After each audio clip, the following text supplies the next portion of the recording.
منور يا طمعان. نورك يا حياتي. يا سلام، الواحد كان هيموت من الجوع. مش حاسس انك بتعرنا كده؟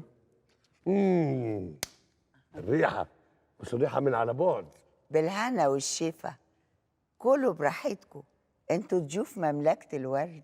طيب وحبيبه قلبي مش هتتفضل معانا؟ طبعا هاكل، بس زي ما تقول هاكل حاجة بسيطة كده، أصلي عاملة نظام غذائي قاسي جدا علشان الفستان يدخل فيا.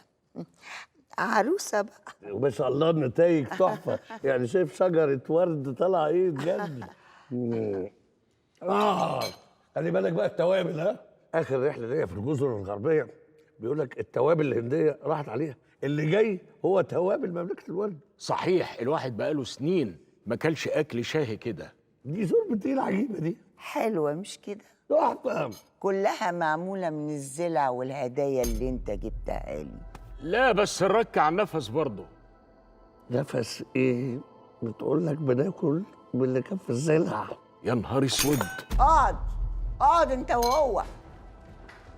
وانا اللي كنت هصدقك يا طمعان للدرجة دي؟ فاكرني عبيطة؟ في إيه يا حبيبتي؟ انا مش فاهم حاجه. انت حطيت ايه في الزلع دي؟ حبيبتي فهميني. اخرس. والله ورجلك جابتك يا طمعان. والله ووقعت يا طمعان. والله بعودة يا طمعان. مفيش عيل صغير كمان يخش يقول لي طمعان؟ هزلت. ابو الالوف انت لسه عايش. طب مش تحمد ربنا يسر الشر. ايه يا كتكوت انت مش قادر بتعملي ايه؟ هتندمي. انت فاهم انا بقول ايه؟ ها انت ايه؟ مش هيندموا لوحدهم يا طمعان، انا كمان هندم معاهم. ايه اللي انت بتقوله ده؟ مش هسيبك. انت اللي هتندم يا طمعان، عشان الطمع قل ما جمع. عمر ما حد قالك الجملة دي قبل كده؟ طيب انا هفرجكم دلوقتي على غضب العظماء، بيبقى دايما في قبليه انذار. بلاش اللي بتعملوه ده، انتوا بتلعبوا بالنار. قدامكم فرصه اخيره قبل ما اصحابكم. خطوة كمان وهحش رقبتك. لا اصل انا بعيد عنك، عندي خشنه في الركب، فلازم كل شويه امشي رجليا. اقبضوا عليهم. لا لحظه واحده، اللي هيجي جنبي هذبحه. طب ما تذبحوا، احنا مالنا؟ تذبح مين يا مولاي؟ انا معاك. يا عم سير، انت شفتني ذبحتك؟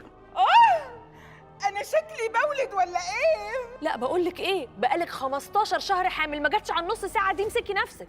هي حامل؟ ام العريف تتصرف. هنعمل ايه في الموقف النايل ده؟ ام العريف موجودة وحاضرة، وشايفة خيبتك التقيلة يا ابن قدارة. حيلة الاختفاء.